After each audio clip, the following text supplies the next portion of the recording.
हमारे सभी भाई बहनों का यीशु मसीह के नाम से अभिनंदन। आज स्टूडियो में हमारे साथ गीतू के साथ उनके हस्बैंड सुमित भी हैं, जैसा हमने पिछले इंटरव्यू में बताया था।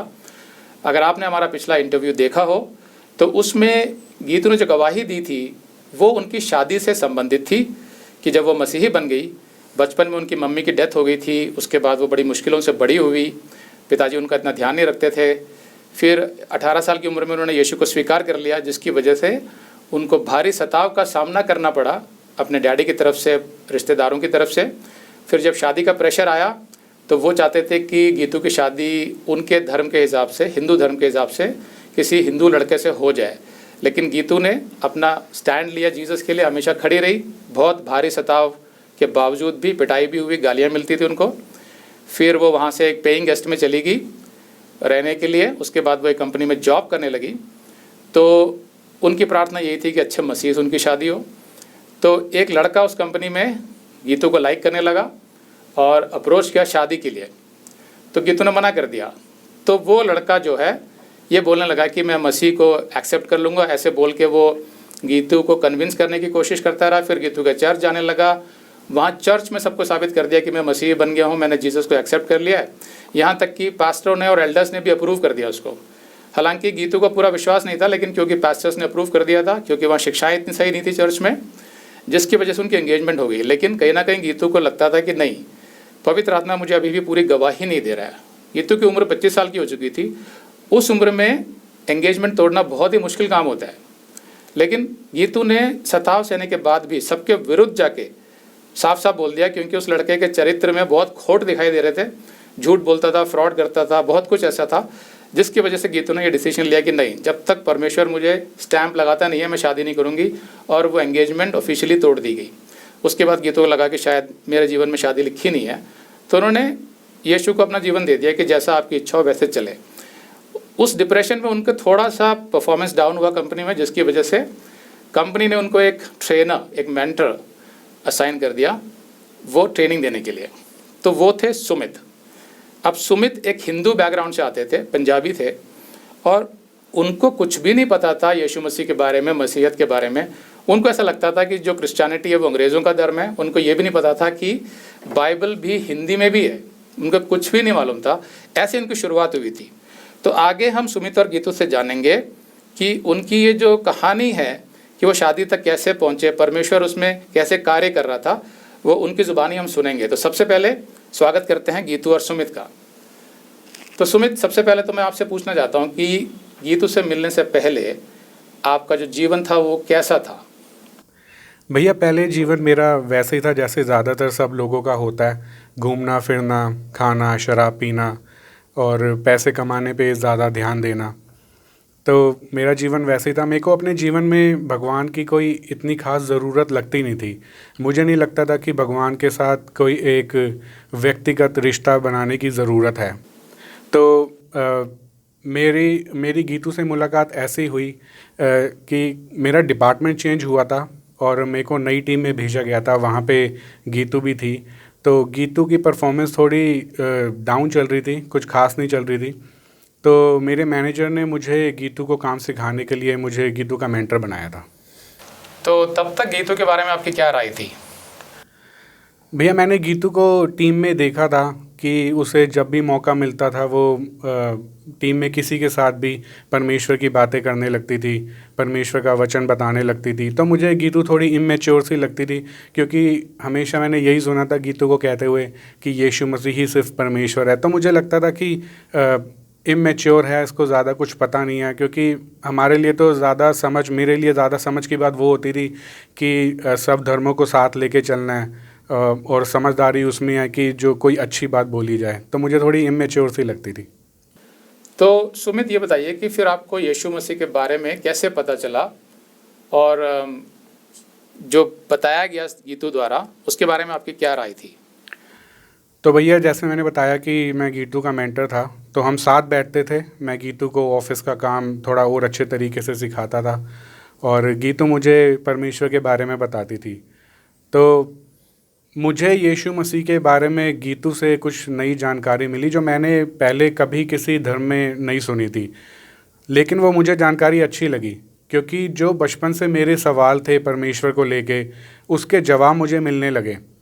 तो मुझे वो जानकारी अच्छी लगी। जैसे मुझे पता लगा कि बाइबल हिंदी में भी है। मुझे तो लगता था कि बाइबल सिर्फ इंग्लिश में ही है, क्योंकि वो अंग्रेज़ों का धर्म है। और मुझे ये पता लगा कि हिंदी गाने भी हैं, जिनसे मैं बड़ा प्रभावित हुआ। और मुझे कुछ बातें बहुत अच्छी लगी कि आप परमेश्वर से वैसे ही बातें कर सकते हो जैसे अभी मैं आपसे कर रहा हूँ। कोई मंत्र या चालीसा पढ़ने की ज़रूरत नहीं है, जिसका मतलब भी हमें नहीं पता होता। और परमेश्वर ज़्यादा आपके दिल को देखता, ये नहीं देखता कि आप नहा के एकदम साफ़ सुथरे होके परमेश्वर के पास जा रहे हो तो ही आप मंदिर या अपने मंदिर में बैठ सकते हो। तो मुझे ये सब बातें अच्छी लगी। तो उसमें यीशु के बारे में अलग से क्या लगा, क्योंकि आप तो सब भगवानों को मानते थे? भैया, मैंने अपने धर्म में ये देखा था कि रीति रिवाज ज़्यादा थे, लेकिन यीशु मसीह में मुझे जब गीतू ने मुझे बताया तो मुझे ये बात अच्छी लगी कि इतने रीति रिवाज नहीं है, यहाँ पे फॉर्मेलिटी नहीं है। आप परमेश्वर से वैसे ही बात कर सकते हो जैसे अभी मैं आपसे कर रहा हूँ। अपना दिल खोल के प्रार्थना कर सकते हो। मतलब ज़रूरी नहीं है कि आपको कोई चालीसा या पाठ पढ़ना है। तो आपको थोड़ा थोड़ा समझ आने लगा है कि एक व्यक्तिगत रिलेशनशिप, पर्सनल रिलेशनशिप परमेश्वर के साथ, जो सृष्टि करता है आपका, उसके साथ बनाना आवश्यक है और वो बन सकता है। ऐसा आपको पहली बार लाइफ में लगने लगा थोड़ा थोड़ा? हाँ, मुझे ये बात पहली बार ही लगी। तो मुझे ये भी जानना है कि अब गीतू को देखकर आपको कुछ अट्रैक्शन भी हो रहा था जिसकी वजह से आप गीतू की बातें सुनते थे? हाँ भैया, मुझे गीतों की तरफ ही ज़्यादा अट्रैक्शन था। परमेश्वर की बात तो मुझे अच्छी लगी थी, लेकिन इसका मतलब यही नहीं है कि मैंने परमेश्वर को मैंने पापों से अपना मन नहीं फिराया था। मैंने ये ख्याल तो मेरे दिमाग में दूर दूर तक नहीं था कि मैं यीशु मसीह को अपना उद्धारकर्ता स्वीकार करूं। मेरा ज़्यादा फोकस तो गीतू पे ही था। अच्छा, तो गीतू आपको अच्छी लगती थी इसलिए आप सारी बातें सुनते थे, लेकिन जो बातें आप सुनते थे वो भी कहीं ना कहीं आप पर असर कर रही थी? हाँ। ओके, तो उसके बाद फिर आगे कैसे बढ़ी ये बात? कैसे आप मसीह तक पहुँचे? क्या आपकी मसीही यात्रा रही वहाँ पे? फिर भैया, गीतू मुझे परमेश्वर के बारे में बताती थी। वो बातें जो मेरे सवाल थे वो तो घर कर ही गए थे मेरे मन में। फिर क्योंकि फोकस मेरा गीतू की तरफ ही था, तो मैंने गीतू को एक दिन जैसे शादी के लिए प्रपोज़ कर दिया, क्योंकि मुझे गीतू का नेचर, उसकी ईमानदारी बड़ी पसंद आती थी मुझे। तो मैंने गीतू को शादी के लिए प्रपोज़ कर दिया था, जैसे आमतौर पर जैसे दुनिया में लोग करते हैं। हाँ, मतलब एक वाइफ में जो कुछ होना चाहिए, स्वभाव उसका कैसा होना चाहिए, नम्र होना चाहिए, शालीनता होनी चाहिए, ईमानदारी होनी चाहिए, ये सब आपको गीतू में लगा। तो आपको लगा कि भाई प्रपोज करना चाहिए शादी के लिए, उसमें क्या बुराई है? हाँ, तो आपने वैसे ही कर दिया। तो मैं गीतू से पूछना चाहता हूँ कि जब सुमित ने आपको प्रपोज किया, अब आप तो मसीही थी उस समय, तो अचानक आपका क्या रिएक्शन था? भैया, सबसे पहली बात मैं आपको बताना चाहती हूँ, जब मैं सुमित से फर्स्ट टाइम मिली तो I used to call him as a trainer. मतलब एक सर की तरह मैं उनको ट्रीट करती थी, बिकॉज वो बहुत सीनियर थे मेरे से। तो उनको कुछ महीने लगे, उन्होंने मुझे बोला परमेश्वर के बारे में, मैं उनको बताती थी और वो मुझे एक्सचेंज होता था। तो उन्होंने जब मुझे प्रपोज़ किया तो मुझे वैसे तो बहुत डिसेंट लगते थे, शांत स्वभाव के थे, कम बोलते थे, टू द पॉइंट बातें करते थे। लेकिन जब उन्होंने मुझे प्रपोज़ किया तो मुझे ना थोड़ा सा डर आ गया मेरे दिल में, क्योंकि मैं एक ऑलरेडी टूटे हुए रिलेशनशिप से आई थी। हाँ, तो गीतू का एक्चुअली एंगेजमेंट जो टूट गया था उसको 1 साल गुजर चुका था। अब गीतू 26 साल की हो गई थी, तो जैसे मैंने बताया, लेकिन उन्होंने अपनी उम्र की परवाह नहीं करी। आमतौर पर लड़कियां थोड़ी डर जाती हैं कि अब मुझसे शादी कौन करेगा, लेकिन गीतू ने कहा जब तक यीशु मुझे सही आदमी से नहीं मिलाएगा मैं शादी नहीं करूंगी। तो शुरू शुरू में आपका जो इंप्रेशन था वो प्रोफेशनली बहुत अच्छा था कि ये बहुत डिसेंट है। आगे? और मुझे संसारिक ही लगे। जब इन्होंने मुझे प्रपोज़ किया तो मैंने मना किया, क्योंकि मुझे ना वो पूरा पुरानी बातें याद आ रही थी कि एक आकर्षण था इनका मेरी तरफ, मुझे लगता भी था। तो मैंने इनको मना कर दिया था और मैंने इनको बोला कि आप परमेश्वर को ढूंढो, लड़की को मत ढूंढो। परमेश्वर आपसे इतना ज़्यादा प्यार करता है कि उसने आपके लिए जान दी है, तो आप परमेश्वर के से प्यार करो, उसे ढूंढो। और मैंने उनको सजेस्ट किया कि आप कोई भी नियर बाय चर्च में जाओ, पास्टर की सबमिशन में रहो, और परमेश्वर सही समय पे आपको लड़की भी देगा और सारी ज़रूरतें पूरी करेगा। तो आपने गीतू की कोई बात मानी उसके बाद? भैया, मैं एक बात आपको यहाँ पे और बताना चाहता हूँ कि जब मैंने गीतू को शादी के लिए प्रपोज़ किया तो गीतू ने मुझे ये कह के मना कर दिया कि वो सिर्फ एक मसीही लड़के से ही शादी करेगी जो अपने जीवन में परमेश्वर को पहला स्थान देगा। तो मुझे बड़ा दुख हुआ इस बात का, और मुझे दुख हुआ कि उसने मुझे मना कर दिया। और मुझे ये समझ नहीं आया कि गीतू ने मुझे मना क्यों किया, क्योंकि बाकी धर्मों में भी शादी होती है। गीतू ने मुझे कहा था कि आप अच्छे लड़के हो, लेकिन मैं किसी मसीही लड़के से ही शादी कर सकती हूँ। तो मुझे ये समझ नहीं आया कि बाकी धर्मों में भी शादी होती है। आजकल तो मॉडर्न ज़माना है, हिंदू मुस्लिम में भी शादी हो जाती है, सिख ईसाई में शादी हो जाती है। तो मुझे ये समझ नहीं आया कि गीतू ने मुझे क्यों मना कर दिया। तो इस बात से मैं बड़ा निराश था, और बल्कि मैंने गीतू को इतना तक पूछ लिया था कि अगर मैं मसीही बन जाऊं तो क्या आप मुझसे शादी कर लोगे, लेकिन गीतू ने मुझे फिर भी मना कर दिया था। हाँ, क्योंकि आपको लगा कि ठीक है, अगर धर्म ही बदलना है तो ठीक है, शादी के लिए वो भी मैं कर सकता हूँ अगर ज़रूरत पड़ी। लेकिन गीतू ने जब मना कर दिया कि नहीं फिर भी मैं नहीं करूँगी, तो आपको थोड़ा अजीब लगा होगा ना कि ये क्या बात हुई। ऐसा विचार नहीं था कि धर्म बदलना है मेरे को, क्योंकि बहुत बड़ी बात है, जब तक यीशु मसीह को मैंने अच्छे से पहचाना नहीं, इतना बड़ा डिसीजन मैं नहीं ले सकता था। लेकिन मैंने बस गीतू को जानने के लिए ये पूछ लिया था कि अगर मैं मसीही बन जाऊं तो क्या आप मुझसे शादी कर लोगे, लेकिन गीतू ने मुझे तब भी मना कर दिया। तो अब सवाल ये है कि गीतू ने आपको बोला परमेश्वर को ढूंढो, तो उसके लिए क्या कदम उठाया आपने? फिर भैया मैं एक चर्च वगैरह ढूंढा आपने? जी, मैं चर्च जाने लगा, क्योंकि मुझे गीतू पसंद थी काफ़ी, तो मैं चर्च जाने लगा। लेकिन मेरा मन ऐसा कुछ खास था नहीं कि मैं परमेश्वर को ढूंढ रहा हूँ। मैं कितनी बारी तो चर्च गीतू को इम्प्रेस करने के लिए जाता था। मुझे ये डर था कि गीतू कहीं नाराज़ ना हो जाए, बुरा ना मान जाए कि ये लड़का तो मेरे लिए है ही नहीं, क्योंकि मैं गीतू को इम्प्रेस करने की कोशिश कर रहा था। तो कई बारी तो मैं चर्च जाके बस थोड़ी सी देर जाता था, बस ये जान के आ जाता था कि क्या सिखाया चर्च में, ताकि मैं गीतू को बता सकूं हाँ। आज क्या सीखा। ताकि अगर गीतू जानने की कोशिश करे तो मुझे झूठ ना बोलना पड़े, मैं सच सच बता दूं कि मैं गया था। भले ही इंटेंशन नहीं था आपका कुछ भी सीखने का, समझने का या ग्रो करने का, लेकिन फिर भी आप चर्च जाते थे। तो ठीक है, आपकी जर्नी फिर ऐसे चलती रही। फिर वो समय कब आया जब आपको थोड़ा सा सीरियसनेस हुआ मसीह के बारे में, यीशु मसीह के बारे में और मसीहत के बारे में? भैया 1 साल बीत चुका था। एक दिन ऐसा हुआ कि गीतू और मैं हम मॉल में मिले थे, हम दोस्त बन गए थे। तो आप लोग मतलब कभी कभी साथ साथ जाते थे घूमने? हाँ, हम गीतू और मैं कई बारी हम मॉल जाते थे घूमने। हाँ, तो यहाँ पर मैं ये ज़रूर बताना चाहता हूँ कि दोस्ती तक तो ठीक है ऑफिस में, लेकिन अगर उसके बाद जब तक परमेश्वर की तरफ से हाँ नहीं हुई होती है, तो लड़का और लड़की अगर मसीही बन भी गए तो भी उनको साथ साथ ऐसे जगहों पे नहीं जाना चाहिए जहाँ पर वो अकेले में ज़्यादा बात कर सकें। उसका भी एक तरीका होता है कि कैसे उनको एक दूसरे से जान पहचान बढ़ानी है, जो मैं आगे मैसेजेस में डालूंगा अपने, कि अगर कोई लड़का या लड़की परमेश्वर की तरफ से है आपके जीवन में, तो उससे जान पहचान बढ़ाने का जो सही तरीका है वो मैं आपको गाइड करूंगा। लेकिन इनको मालूम नहीं था, क्योंकि ये ऐसे चर्च में नहीं जाते थे जहाँ शिक्षाएं बहुत अच्छी हों। तो ये जाते थे नॉर्मली, जैसे एक ऑफिस के लोग जा रहे हैं, दोस्त हैं, तो ऐसे ये दोनों चले जाते थे। तो फिर क्या हुआ जब आप मॉल में मिले? फिर भैया एक दिन ऐसा हुआ कि हम मॉल में परमेश्वर के बारे में बातें कर रहे थे। तो गीतू को ऐसा लगा उस कॉन्वर्सेशन ने, उस बात से ऐसा लगा कि मैं परमेश्वर में ज़्यादा बढ़ नहीं रहा हूँ, और मैं ज़्यादा बढ़ भी नहीं रहा था। मतलब जितना मैं दिखा रहा था उतना तो मैं नहीं बढ़ रहा था। तो वो मीटिंग कुछ खास नहीं थी उस दिन। गीतू थोड़ा अपसेट हो गई थी कि मैं परमेश्वर में कुछ खास बढ़ नहीं रहा, तो मुझे लगा कि मेरे चांस थोड़े और कम हो गए हैं। तो वो फिर मीटिंग हमारी ख़त्म हो गई थी और फिर हम घर चले गए थे। तो उस दिन कुछ खास ये हुआ कि मुझे उस दिन इस बात के लिए दुखी होना चाहिए था कि अब शायद मेरी शादी गीतू से नहीं होगी, लेकिन मैं उस बात के लिए दुखी नहीं था।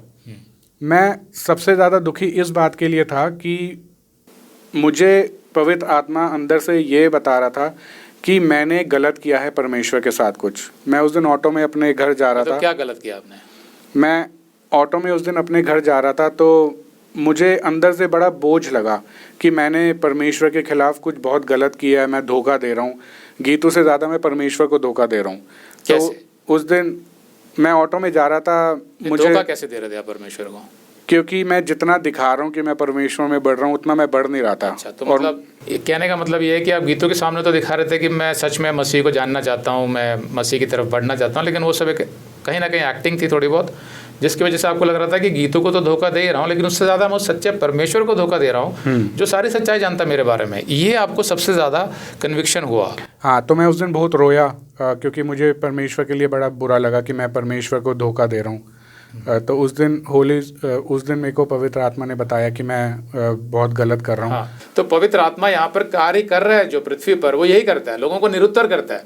कुछ लोग तो सेंसिटिव होते हैं, संवेदनशील होते हैं, उस बात को समझ जाते हैं और अपना रास्ता मसीह की तरफ कर लेते हैं। कुछ लोग उसकी परवाह नहीं करते और अपने गलत रास्ते पे ही चलते रहते हैं। तो सुमित को बहुत ज़्यादा कन्विक्शन हुआ, निरुत्तर हुए वो, और वो रोने लगे। फिर भैया उस दिन से मैंने परमेश्वर को थोड़ा और जानने की कोशिश की। मैं जो मेरे सवाल थे गीतू उनके जवाब तो दे चुकी थी, लेकिन मेरे फिर और ज़्यादा सवाल गहरे होने लग गए जिनके जवाब गीतू के पास भी नहीं थे। हाँ, तो इसका मतलब ये है कि अब सुमित के अंदर एक इच्छा जागी कि मुझे यीशु मसीह को सच में जानना है, क्योंकि मुझे लग रहा है कि वही सृष्टिकर्ता परमेश्वर है। तो इसलिए सवाल तो आते ही है मन में कि बाइबल कैसे सही हो सकती है, यीशु कैसे सही हो सकता है जब इतने धर्म हैं, इतने देवी देवता हैं। तो वो जब मन में आ गया तो जाहिर सी बात है, जो सच्चे मन से परमेश्वर को ढूंढ रहा होता है ना, उसको फिर सारे सवालों के जवाब चाहिए होते हैं। लेकिन अच्छी बात यह है कि जिसके मन में वो सवाल उठते हैं, परमेश्वर कहीं ना कहीं से उसको वो सवालों के जवाब भी देता है बाइबल के माध्यम से। तो ऐसा ही कुछ सुमित के साथ हुआ। कैसे हुआ वो? फिर भैया मैं अपने सवालों के जवाब ढूंढने के लिए कोई कसर नहीं छोड़ता था। कभी मैं इंटरनेट पे जा रहा हूँ या मैं परमेश्वर से प्रार्थना करता था कि हे परमेश्वर मुझे इस सवाल का जवाब दो। मैं अपने सवालों के जवाब और ज़्यादा मेहनत से ढूंढने लगा और मैं प्रार्थना करता था परमेश्वर से, यीशु मसीह से, कि अगर आप ही सच्चे परमेश्वर हो तो मुझे बताओ, अपने आप को मुझ पर जाहिर करो कि आप ही सच्चे परमेश्वर हो। साथ ही साथ में, क्योंकि मैं अभी तक अपना धर्म मैंने छोड़ा नहीं था, क्योंकि अभी भी मेरे कई सवाल थे, तो मैं अपने हिंदू भगवानों से भी प्रार्थना करता था कि हे भगवान, मुझे आप गलत मत समझना, मैं बस सच्चाई को जानने की कोशिश कर रहा हूँ, अगर मैं कुछ गलत कर रहा हूँ तो आप मुझे बताओ। तो मैं ऐसे प्रार्थना करता था भैया, और फिर कई दिनों तक मैं प्रार्थना करता था, ऐसे मुझे मेरे सारे सवालों के जवाब मिल जाते थे। तो मैं समझता हूँ कि ये बहुत अच्छा तरीका है। सीधा परमेश्वर से पूछो, सृष्टिकर्ता परमेश्वर से। आप जिस भी धर्म में हुए हों पैदा, लेकिन अगर आपके मन में सच्चाई आ गई कि मुझे सच में ढूंढना है, तो आप जब पूछोगे तो जो आपका पिता होगा, जिसने आपको बनाया होगा, वही आपको उत्तर देगा। उससे भी साबित हो जाएगा कि आपका पिता है कौन, दूसरे को जवाब दे नहीं पाएंगे। तो ऐसा ही सुमित के साथ भी हुआ, जब सुमित ने अपने भगवानों से भी पूछा और यीशु मसीह से भी पूछा कि मुझे अपने ऊपर जाहिर करो कि अगर आप तुम सच्चे परमेश्वर हो तो मुझे बताओ कि तुम कौन हो जी। तो फिर उसके बाद उत्तर मिलने लगे। तो और भी सवाल आपके मन में आए, तो मुझे याद है कि एक बार आप मेरे पास भी आए थे कुछ सवालों की लिस्ट लेके।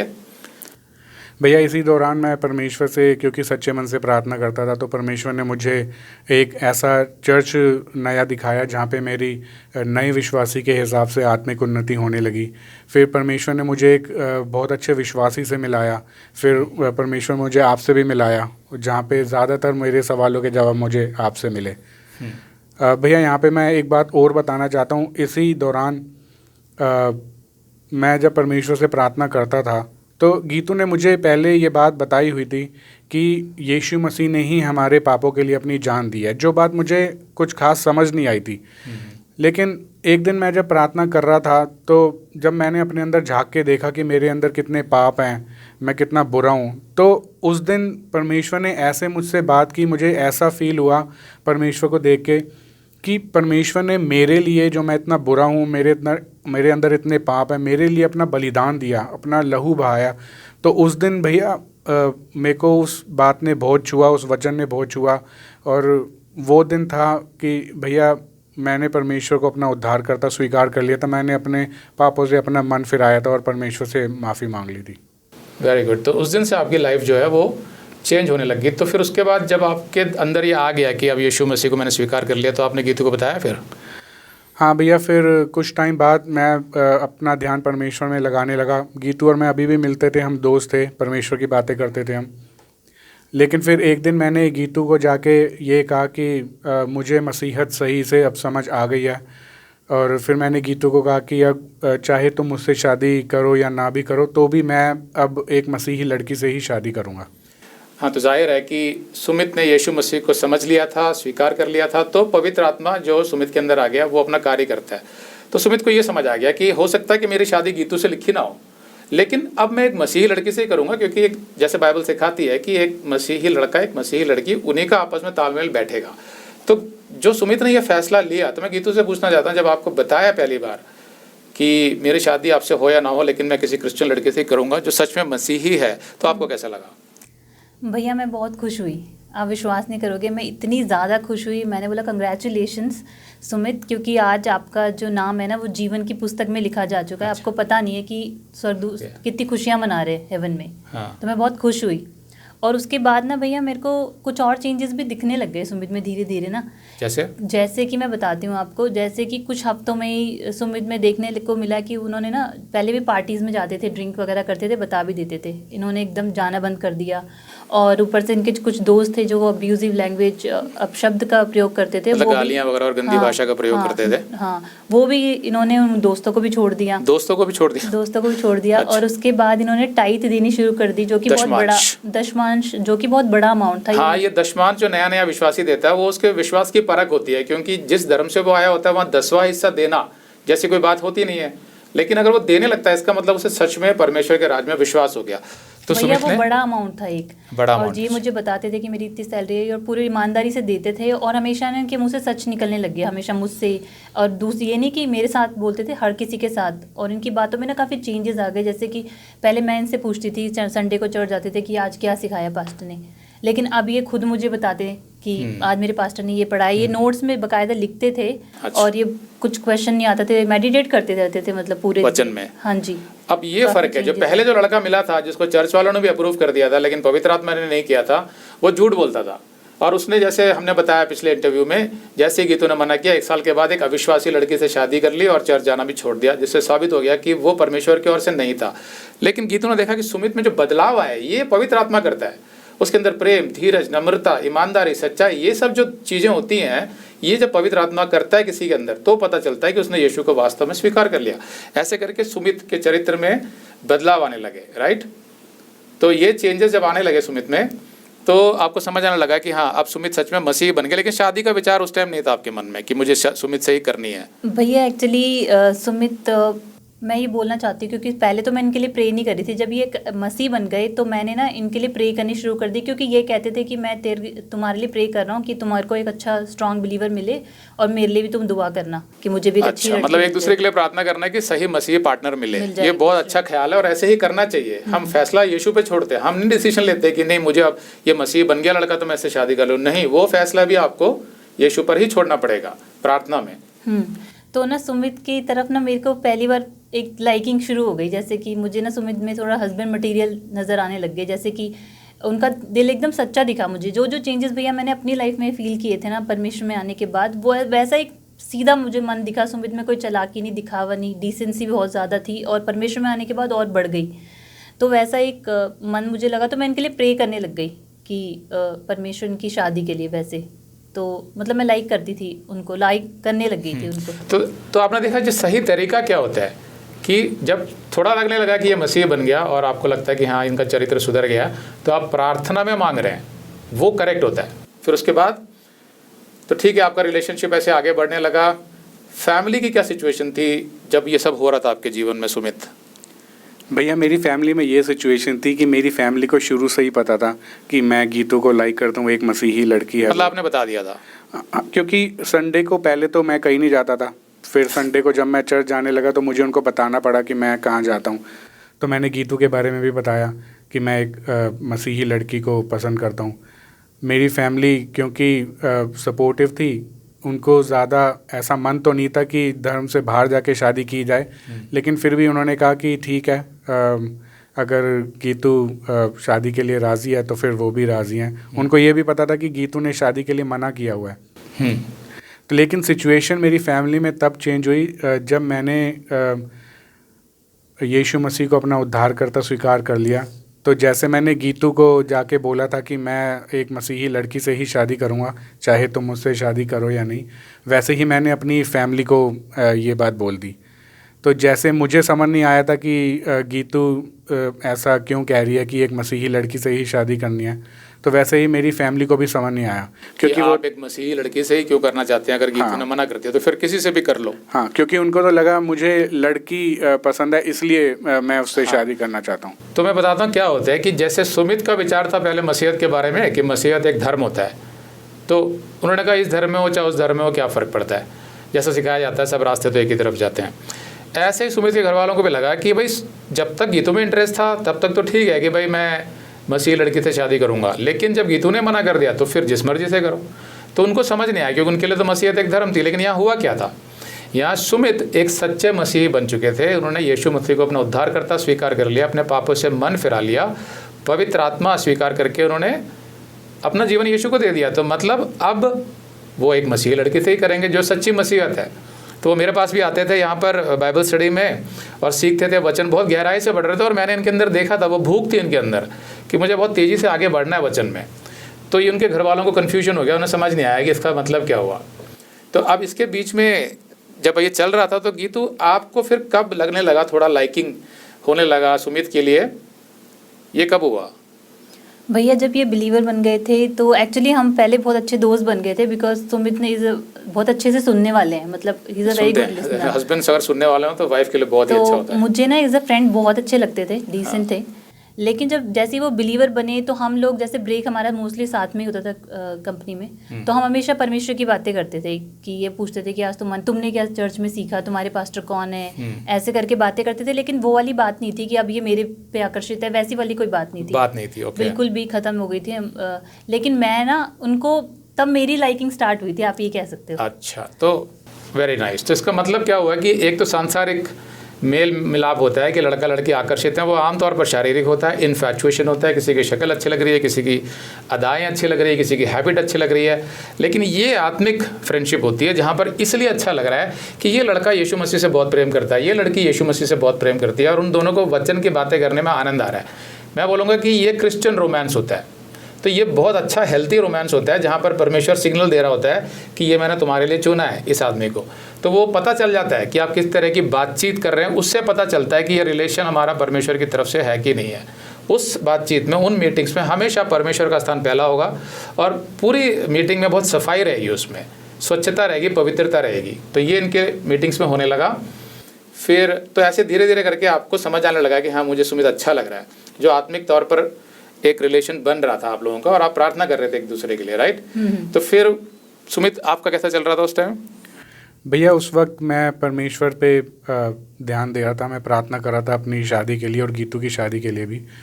फिर हम एक दूसरे के लिए प्रार्थना ही करते थे। फिर एक दिन ऐसा हुआ कि गीतू ने आके मुझे बताया कि वो उसे भी लगता है कि मैं परमेश्वर की ओर से हूँ और उससे शादी, गीतू ने कहा कि मैं शादी करना चाहती हूँ। तो सुमित से मिले हुए कितना टाइम हो गया था जब गीतू को एक कॉन्फर्मेशन मिला गॉड की तरफ से कि हाँ ये लड़का मैंने तुम्हारे लिए चुना है?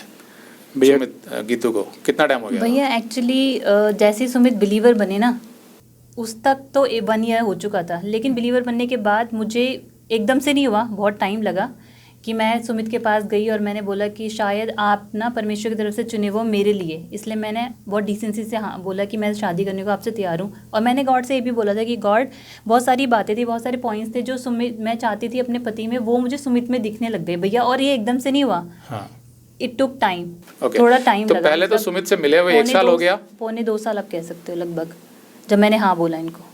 हाँ, तो पहले तो सुमित से मिले हुए 1 साल हो गया जब सुमित बिलीवर बने।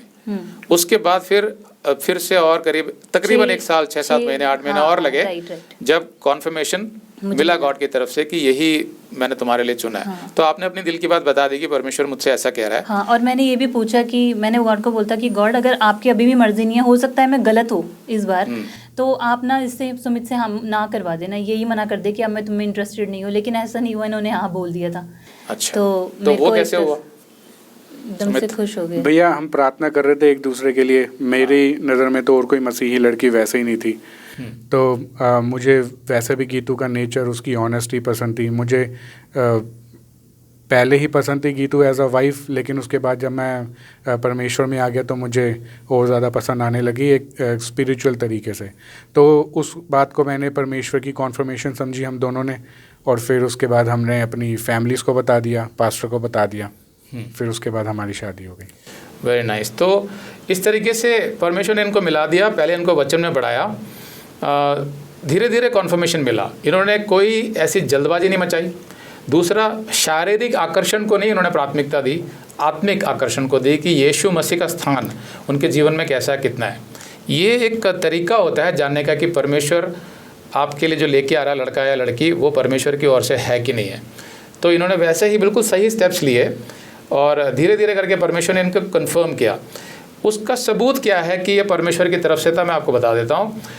जब इनकी शादी हुई तो परमेश्वर पहले ही मुझे सुमित से मिला चुका था और मैं इनको जो है वो बाइबल में जो बढ़ा रहा था वचन में, और मैं देख रहा था कि ये बहुत भूखे हैं वचन के, इनके सवाल, और जो मैं बताता था उसको अपने जीवन में अप्लाई करना शुरू कर देते थे।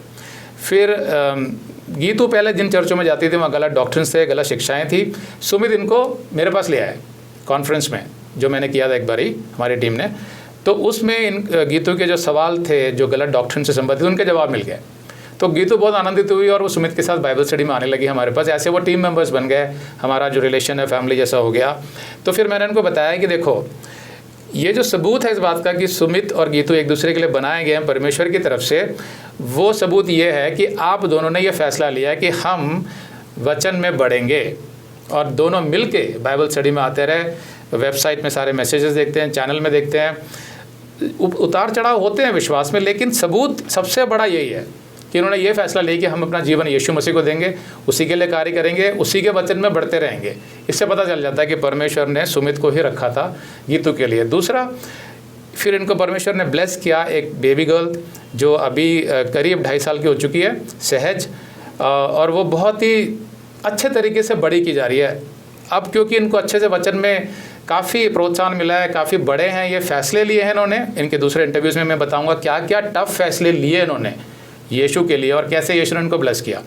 तो जो बच्चों को बड़ा करने के मैंने मैसेजेस डाले हुए हैं, तो उसी रीति से ये बच्चे को अभी से यीशु मसीह के बारे में बता के और डिसिप्लिन जैसे करना होता है, सही तरीके से बच्चे को जो एजुकेट करना होता है, इस संसार की दुष्टता से दूर रखना होता है, टीवी फिल्मों के गानों से दूर रखना होता है, प्रोग्रामों से दूर रखना होता है, इन सब को बड़े अच्छे से निभाते हुए वो अपनी बेटी को बड़ा कर रहे हैं और बहुत आनंदित समय गुजारते हैं जब तीनों होते हैं फैमिली में। तो ये सब प्रमाण है कि परमेश्वर ने इन दोनों को एक दूसरे के लिए बनाया था और एक मसीही प्लानिंग, जो मसीही फैमिली की जो परमेश्वर ने प्लानिंग करी, वो बिल्कुल सार्थक नज़र आती है।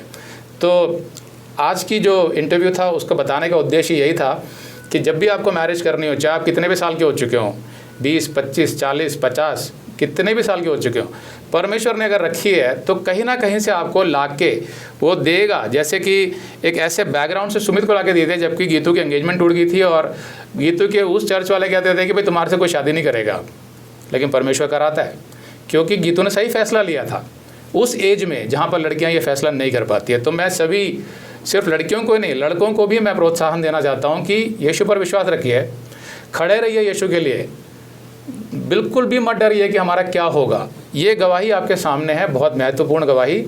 तो आज हम परमेश्वर का धन्यवाद देते हैं कि दोनों यहाँ पर आ सके और आपको अपनी गवाही दे सके। उम्मीद है कि इस गवाही से आप लोग आशीषित हुए होंगे। यीशु मसीह के नाम से आमीन।